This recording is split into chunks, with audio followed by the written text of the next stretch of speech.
A vibe de hoje, já que a gente está comemorando o Dia da Natureza, mas muitas vezes a gente não sabe exatamente o significado até de algumas palavrinhas, sabe? Como aquela pegada do carbono, por exemplo, que muita gente fica, ai meu Deus, o que é isso? A nossa bióloga Isabela Machado, ela gravou um videozinho pra gente explicando muita coisa que você de casa deveria saber, já que o assunto é meio ambiente, a nossa natureza. E você vai aprender com a gente, pode rodar.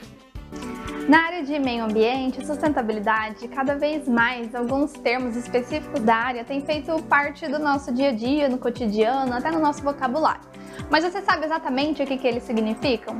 Bom, para isso hoje eu venho aqui explicar para vocês um pouquinho mais sobre 4 desses termos: pegada de carbono, biodegradáveis, reutilizáveis e recicláveis. Vamos começar com a pegada de carbono, e essa é uma metodologia específica para o cálculo da emissão de gases do efeito estufa emitidos dentro de um ciclo de vida de um produto, processo ou serviço.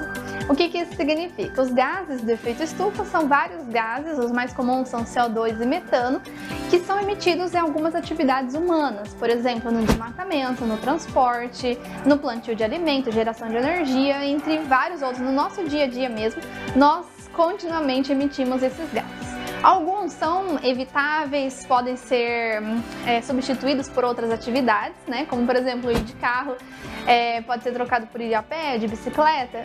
Sim, mas existem alguns que não tem como, que são inevitáveis. E para isso que surgiu essa metodologia, para fazer esse cálculo e saber exatamente quanto de gases foi emitido. E a partir desse número saber também quais estratégias podem ser utilizadas para a neutralização do carbono. O segundo termo de hoje são os biodegradáveis. Esses são materiais que são, por meio de processos biológicos, físicos e químicos, eles se degradam no meio ambiente. E esses materiais, para eles serem considerados biodegradáveis, eles precisam cumprir normas e leis internacionais para que se comprove isso. Então, quando falamos de materiais biodegradáveis, falamos de materiais que se decompõem num tempo curto. Então, geralmente são semanas ou meses para que eles sumam do meio ambiente, que eles se degradem. Alguns não ocorrem isso de forma melhor possível, continuam deixando resíduos, se transformam em microplásticos, por exemplo, por isso que é preciso ter muito cuidado quando falamos sobre isso. Mas em geral, eu vou pegar o exemplo de um papel.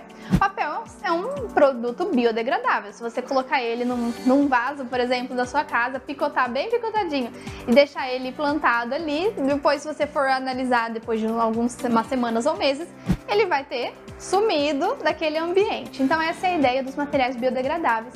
E aí entra, por exemplo, também os materiais oxibiodegradáveis, que geralmente são plásticos com aditivos na sua composição para acelerar ou iniciar esse processo de biodegradação. Lembrando que os biodegradáveis, esse processo de biodegradação é feito por micro-organismos, por isso que esse nome bio antes. O outro termo que nós vamos falar hoje são os recicláveis e os reutilizáveis, os dois dentro de uma grande categoria de produtos, de elementos destinados para resíduos. Então, quando falamos de reutilizáveis ou recicláveis, estamos falando dos resíduos que podemos nós produzir em casa, ou de uma indústria, ou de um grande gerador.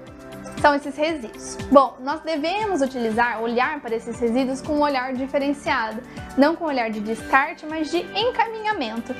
Portanto, quando temos um resíduo dentro da nossa casa, nós devemos encaminhar para uma cooperativa, encaminhar para o aterro sanitário, ou encaminhar para uma compostagem e não simplesmente jogar fora, como muitas vezes nós falamos isso, né?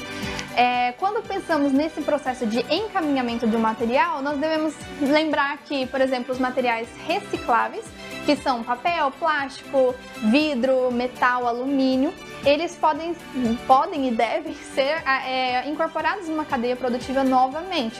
Isso vai acontecer com o encaminhamento da sua casa para uma cooperativa, que a cooperativa vai separar corretamente cada um dos materiais e vender esses materiais para outras indústrias para utilizar como matéria-prima de um novo processo produtivo. E dentro dessa categoria de resíduos temos os reutilizáveis, que são esses materiais que podem servir para outra função.